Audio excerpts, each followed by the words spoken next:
Welcome to Change Starts Here, brought to you by You Are Empowered. I'm Dr. Laverne. I'm Dr. Marshadi, bringing you real people with real life stories in real time.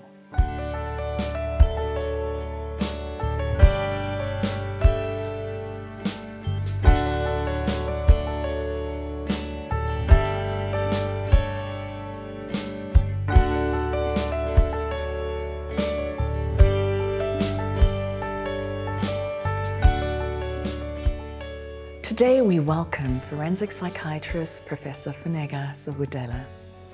We're talking about forensic psychiatry, the interface between mental health and the law. Welcome, Funeka. Thank you. Thank you for having me, and thank you for the opportunity to be here. Before we get into this very interesting topic that you'll be assisting us to grapple with, I wanted to introduce our tea. We always have an interesting tea to start off with. And today's tea was according to your preference and love for chocolate that we are aware of. So we have rooibos tea leaves with cardamom and cocoa. So enjoy. Yeah, it sounds very interesting. We managed to sneak the chocolate in some. It's lovely. Yeah, and if you want, you can still call it tea. But I feel the cocoa. Okay, so perhaps I was heavy-handed with the cocoa, but it is tea. No, we love it. We love the cocoa. Thank you. We're going to start off today just by asking you about your journey in psychiatry, specifically forensic psychiatry and your choice of specialty. Choice of forensic psychiatry. You know, I think I'll start with psychiatry. I've always wanted to be involved with society at a place where we are looking at how people function and feel in their environment, and how in the South African context we grew up observing people going through a lot. There was trauma from the political history, there was trauma in the communities, and psychiatry then became a natural option for me. And it didn't matter whether it would have been through medical school or through work in any mental health field. All I knew is that there would be a lot of mental health needs, especially post the political history and getting into the next phase. And it's interesting now when we talk about what happened in the past and going into the current generations, we still see the need to unpack the mental health needs of the society that emerged out of our history. So that launched me into where to go. And then I got into medicine, and because I wanted to do psychiatry. And once I did psychiatry, I found myself exposed to the different elements, the different subspecialties, and forensics hooked me. And I think it was coupled with the fact that there was a growing number of mentally ill individuals who were finding themselves entering the criminal justice system. And we saw the need to curb this tide. Whether we have managed up to now is another story. But that need to try and prevent people into getting into criminal justice systems simply because they suffer from mental illness. And that came really from the need for advocacy, for anti-stigma movements, to make sure that if I have a mental illness, a severe mental illness, that I have a system around me that will protect me from entering into that system. And so that was the one thing. The curiosity about life and why people do the things they do is another one that I think anyone, especially the current generation of people seeking to go into practice, I've noticed a lot of interest in forensics. Just the term forensic. Yes. Forensic anything. And we think social media has expanded. Or CSI. Yeah, TV shows. Look, back in the day, there were courtroom sagas, but they didn't really show mental health aspects. But the curiosity into the investigative world, the world of exploration, I think was just one hook one couldn't resist. Yeah. So, and that's the stuff that's fun. Yeah. Funeka, what does a forensic psychiatrist do? Well, a few things, and most of it, let's start from the society side of it. So when a person who has mental illness encounters the law, be it what we call a criminal matter, be it a civil matter. So as a member of society who has been functioning well, I may have had mental health issues, but one day I suffer from an illness severe enough for society or the community or the family and the people around me to question my capacity. Then my rights begin to get weighed up, and my ability to take care of myself comes up. And from a mental health perspective, then you have specialists that evaluate that individual who may have a mental illness, and if there are any infringements or at least confines in terms of their functioning, then in comes this need to evaluate whether I can still take care of myself in terms of civil matters. Can I contract with anyone? Is my word standing? Am I of full capacity? And that's a civil side. We won't get into details too much, but on the criminal side of it, then I may become so mentally unwell that I may find myself in touch with the law on the wrong side of the law. And then a forensic psychiatrist then comes in again to evaluate me to see if my illness had an effect in terms of my criminal behavior or alleged criminal behavior. And once I have been evaluated through what we call a forensic observation, then the individual can be declared what we call a state patient. And psychiatrists, forensic psychiatrists, then look after the health systems that run the mental health system that looks after state patients.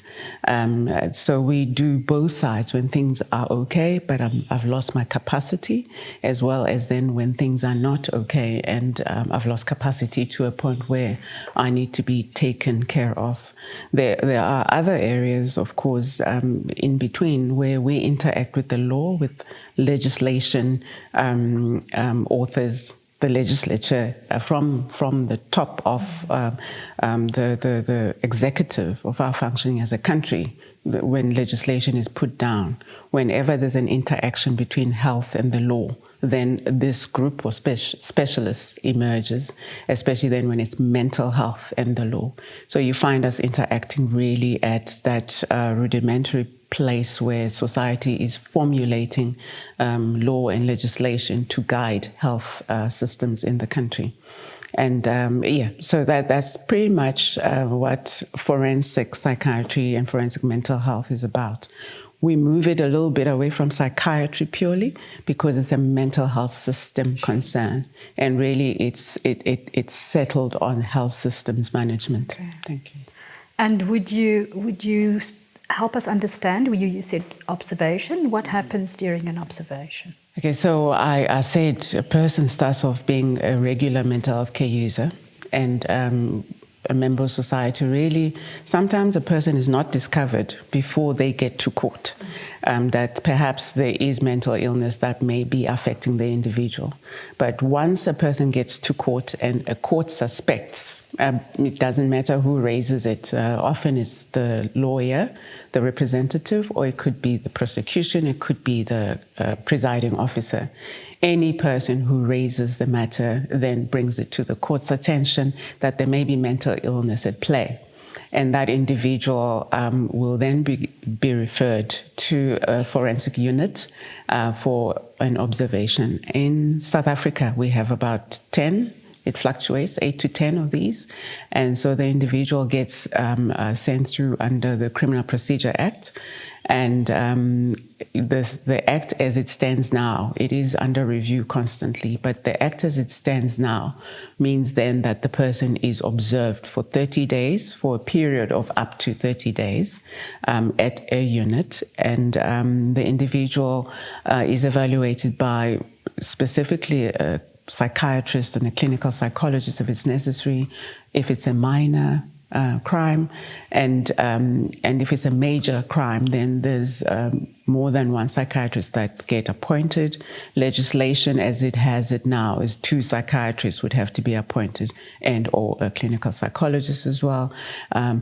Previously, it had to be 3 psychiatrists, but because of resource limitations, we have come down to 2 psychiatrists, but legislation, as I say, is busy being reviewed as it is. So once the individual then is admitted, which is the general case, I'll talk about admissions, they go through several processes of assessment, including their assessment of their functioning at the time of the observation, as well then as what we call a retrospective analysis of their behavior at the time of the commission of the charges against them. And then we write a report at the end of that period back to the court, and then the court will treat it as part of their evidence. Are there instances where the observation is done as an outpatient? There are, because of the need to assist the criminal justice system as far as possible. So there is a relationship between health systems and the criminal justice systems. And over time, we have noted that there are delays, and this is one of the biggest outcries, and in terms of justice, the one area that we need to really improve on as a country. It's not unique to South Africa. Globally, as a forensic mental health system, we are aware that because society has chosen to use this arm of mental health, the forensic investigative arm of mental health, sometimes there are delays. And to help alleviate those delays, we have gotten to a point where the outpatient system has been introduced. It's mostly for minor charges.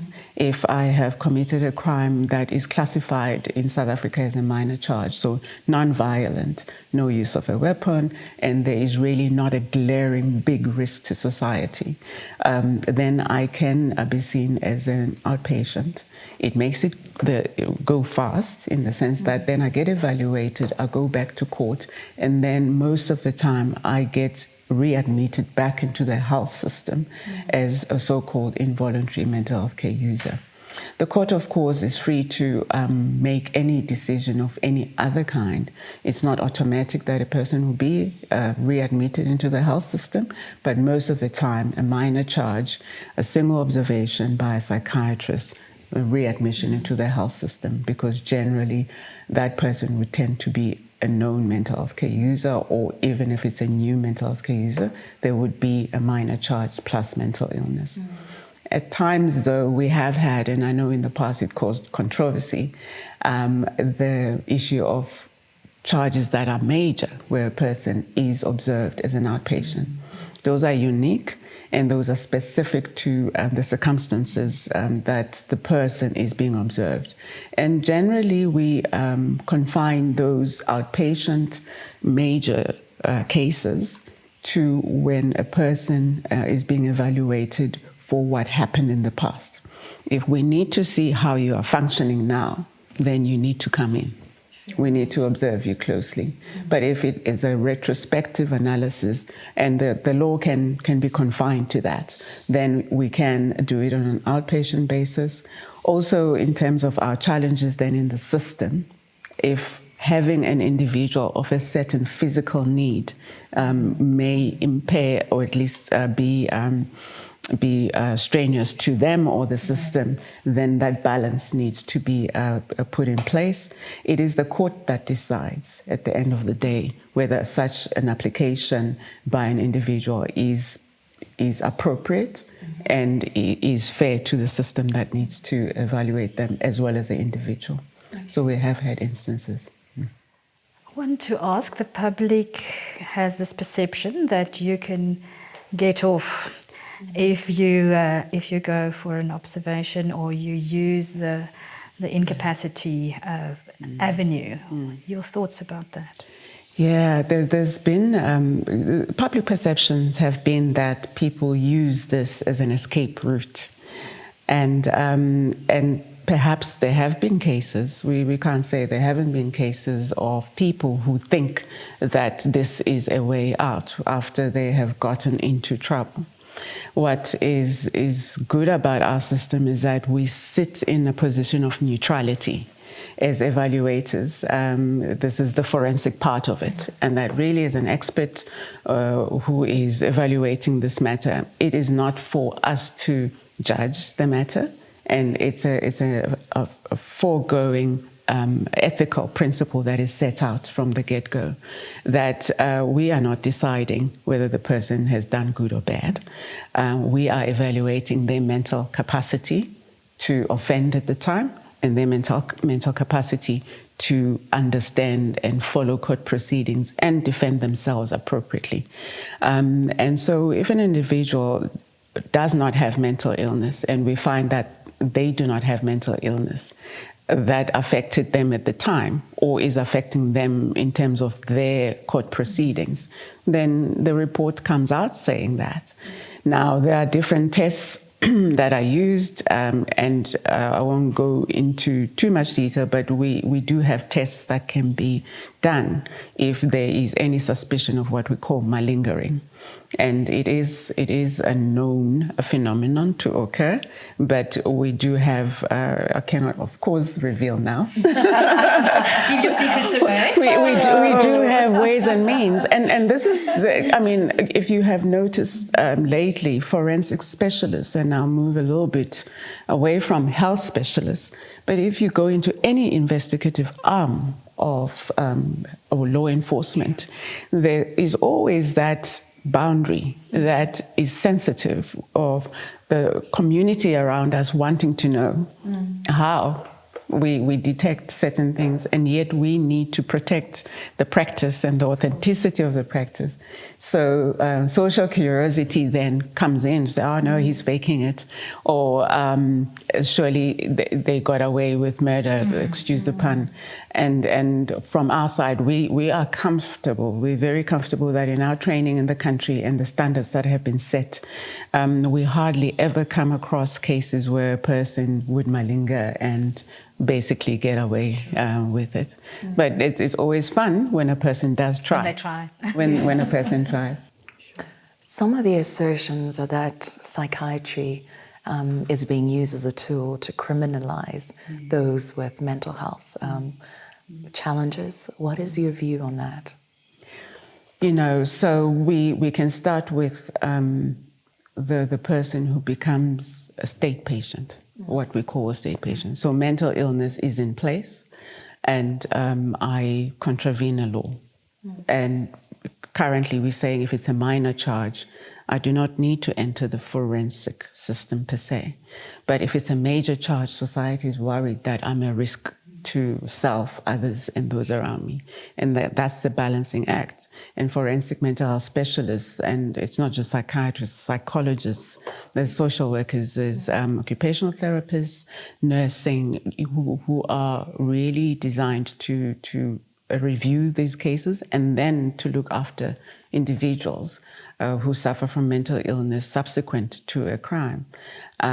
We are aware that society sees this as almost a leeway for society to get rid of the individuals. And there we run the risk of, I'm taking the extreme of criminalizing mental illness. We run the risk then of keeping people outside of society who by right had lost capacity at the time of the criminal offense or alleged criminal offense. And sometimes it's to the point where the charges against them are not even investigated adequately. And certainly that used to happen in the past. However, with the rise of the awareness of advocacy for people with mental illness, as well as human rights and legal rights as espoused in our Constitution, things have improved. That I do not get charged simply because I was mentally unwell and too disorganized to even defend myself, to say I didn't do the crime. But I get declared a state patient when fair investigations have been done, and then I become a state patient. As soon as my risk has improved, my risk profile has improved, I'm safer, I'm on medication, I can thrive, I realize what I've done was wrong, And sometimes it's very traumatic to me because I realized when I was not well, Yeah, I understand. what I did. And we have worked with you and your community and your family especially, if your family is willing to work with And you. that's some of the difficulty, right? Because The interrogation. back and- A lot of the times, people with mental illness may offend against those they know, Yeah. their family. And we ask that same family to receive the person back. And we then need to work with that system. You see why when we started, I said it's a health system matter. So when we criminalize that body of people, then they are out of society for good.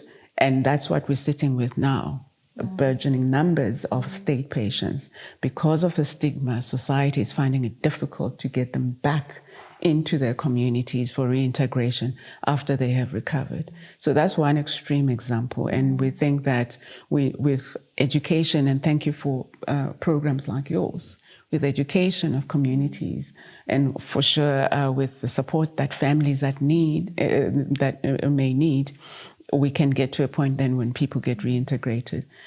The stigma stays on, and people may fear those who have the label of severe mental illness. Yeah. So it's double stigma. It's double stigma. It's a double stigma. But mental illness first gets me ostracized, and then if I, because of my mental illness, offend, then there's the double stigma.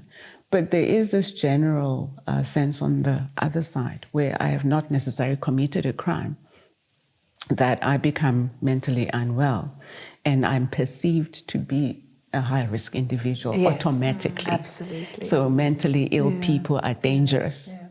And yet we know that, especially when we teach medical doctors about aggression and the management of an aggressive person in society, close to 99% of those people who are aggressive in society are not mentally ill. Absolutely. But there is this automatic assumption that when I have mental illness, then I am dangerous. And then the sentiment of criminal behavior is enroped. Yeah. And before you know it, I may be in a situation, because I'm assumed to be mentally unstable and dangerous, I may find myself then drawn into situations where people react in a way that I may even then act in a criminal way. Yeah. I think there's also the perception that, if a high-profile crime is committed in a very violent, very bizarre way, maybe, that people automatically assume this person must be mentally ill, that, you have to be mentally ill to do something as evil as that. And I would you say 99% of those people would not necessarily have had any mental illness? Yes, certainly. I mean, more studies in our context need to be done. We've seen, for instance, those who do end up being observed. The courts have gotten much better in sifting through those who claim mental illness, and you have to justify in a court of law why you think you should be observed. And then you eventually get to our system. We've found roughly, and different studies have been done, and I think more research in South Africa, we definitely need to review our systems. But half of the individuals go back to court and they proceed with the court proceedings, and maybe some then may be reviewed as having mental illness that affected them.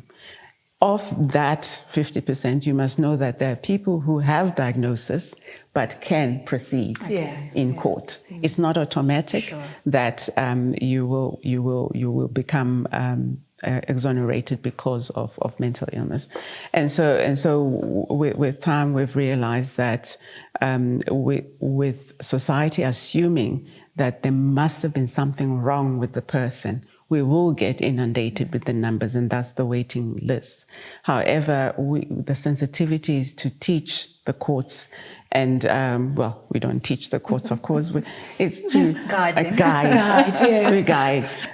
We guide the courts, and mental illness does not excuse an individual's behavior when they are mentally stable. Yeah, fair. It's your loss of capacity that is in question, not the diagnosis per se. And so with time, that has improved. And we know then there are people in society who are generally not nice, they're not kind, they do bad things to other people, and unfortunately society has to deal with them in a different way, not through psychiatry.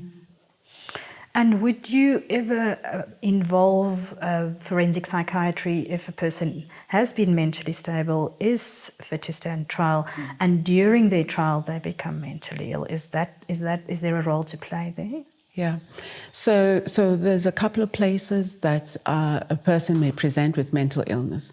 A general member of the public who happens to be in police custody can become unwell. And in those instances, if they need treatment, the police then bring them through, like if you had an injury whilst in police custody or any other medical condition, and you get managed. It's a court that will have to review your case and refer you for observation. And whilst you are being observed, then it may emerge that your current illness had nothing to do with the charges against you, and perhaps you can even recover to proceed with the case against you. Because there is this need that every individual must be given the right before the law to clear their names or to answer to the law. And then in the course of the process, I may then be a known psychiatrically diagnosed or person with a psychiatric diagnosis. And whilst I'm going through the trial, I may relapse because it happens to any of us. I may become ill again, naturally. Not on my doing, not the court's doing, and then I need the attention that I need. And at the end of the day, if I'm not able to follow court proceedings, then the court may decide that I become a state patient. Once I recover, the law provides, especially if it's a severe or serious crime. And we know that with crimes against children, sexual offenses especially, or crimes that are seen to be very serious, the person can be recalled back to court. So there is that a part of the law that covers that.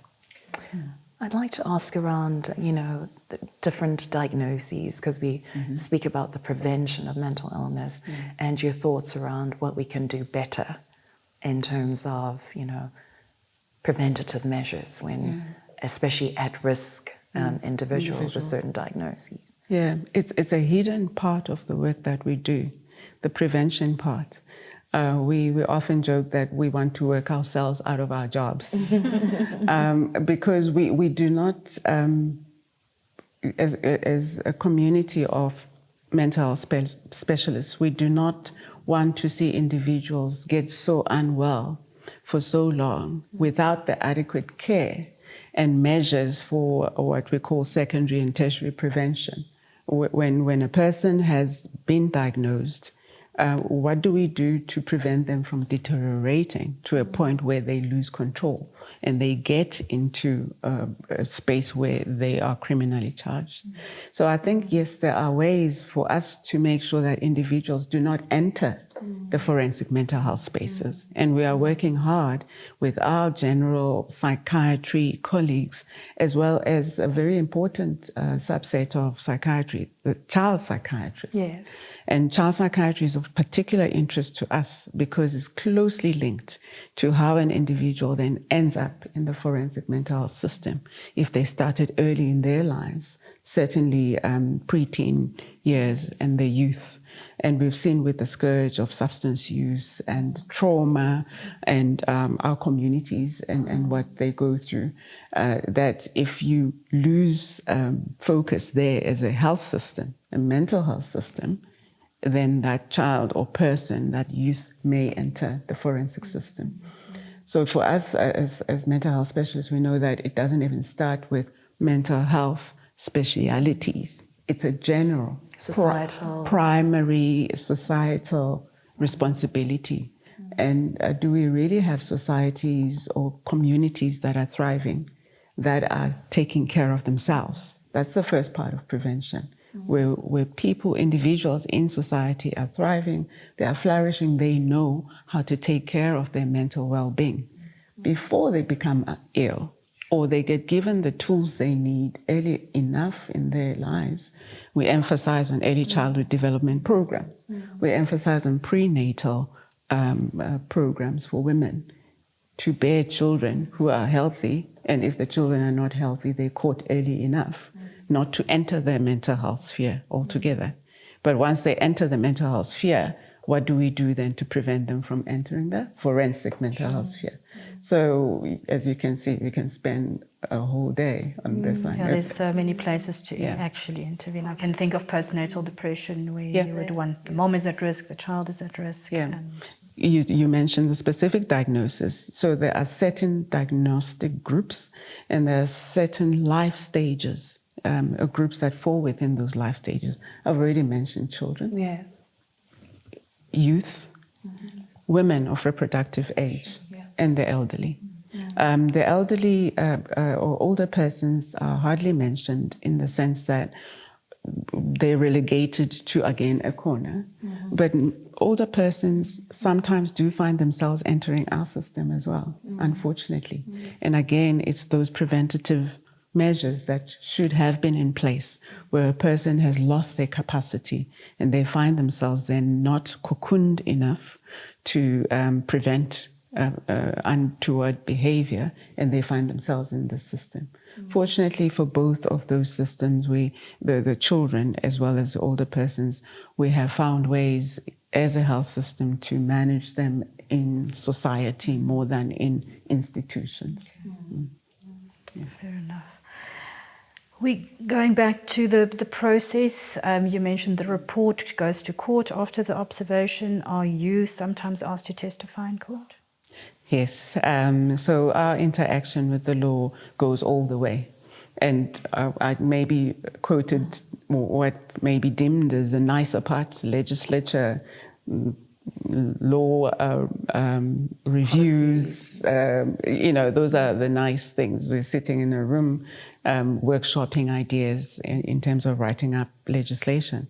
But on the other side, we have to sit in the room, the courtroom, where we have to unpack that interface for the court now. And it is for the court really to hear what may be a reasonable explanation for a person's behavior, be it at the time of the incident or if there are questions about their behavior during court processes.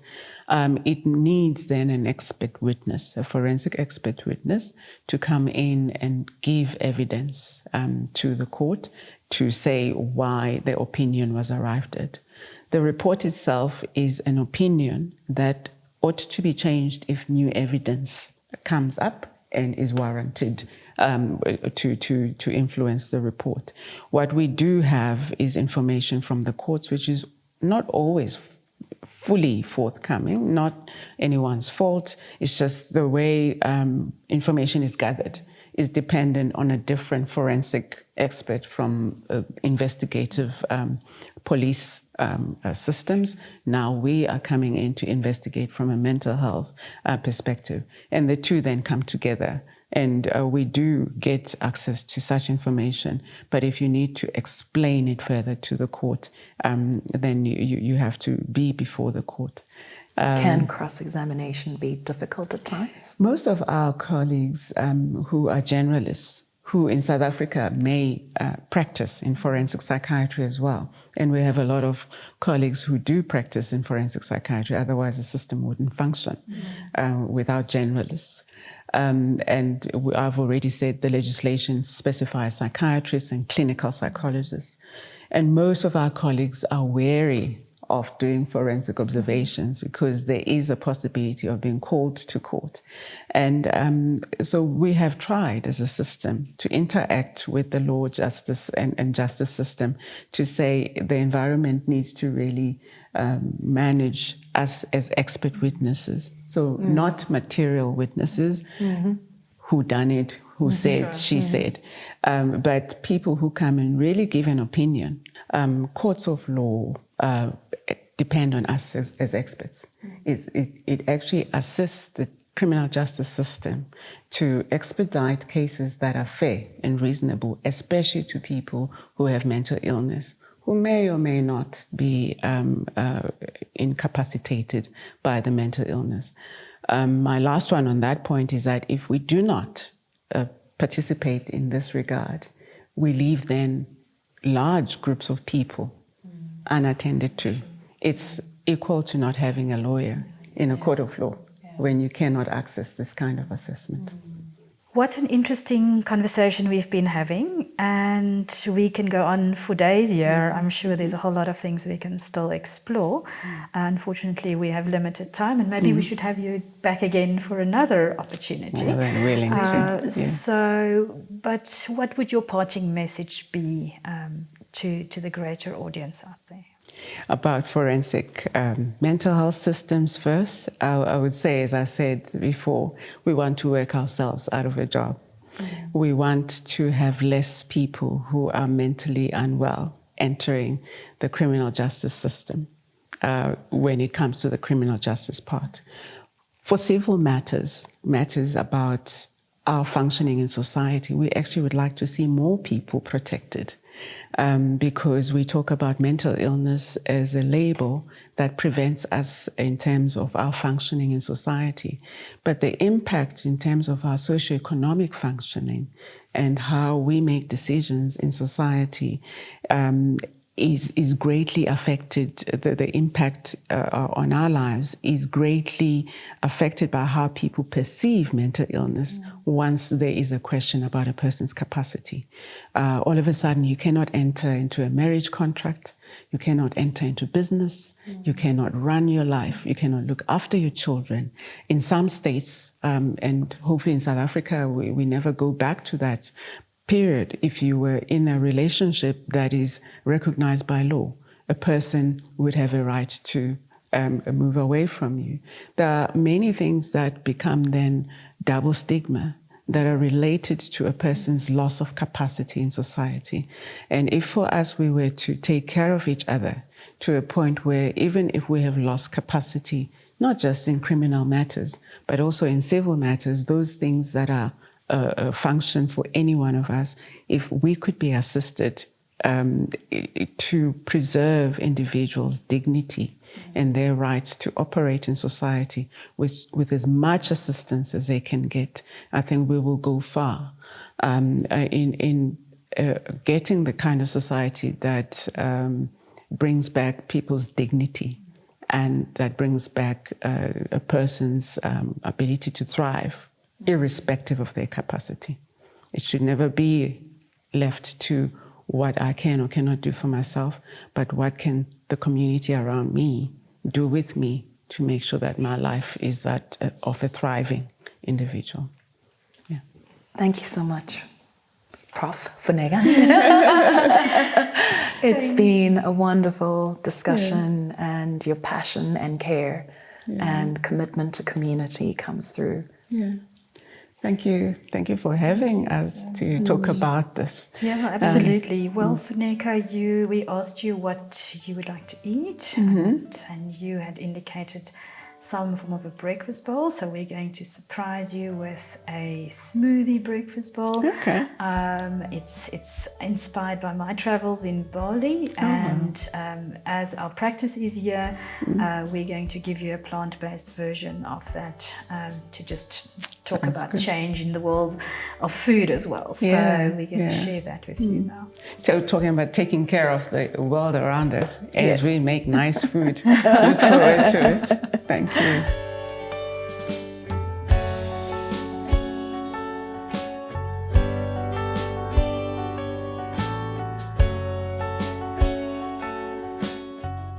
Well, I hope you enjoy your Balinese smoothie bowl.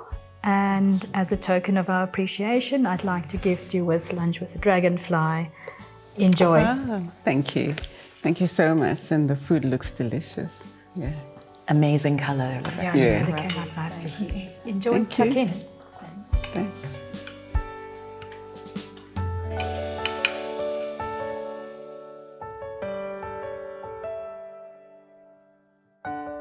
This podcast was made possible with the assistance of Zydus Healthcare.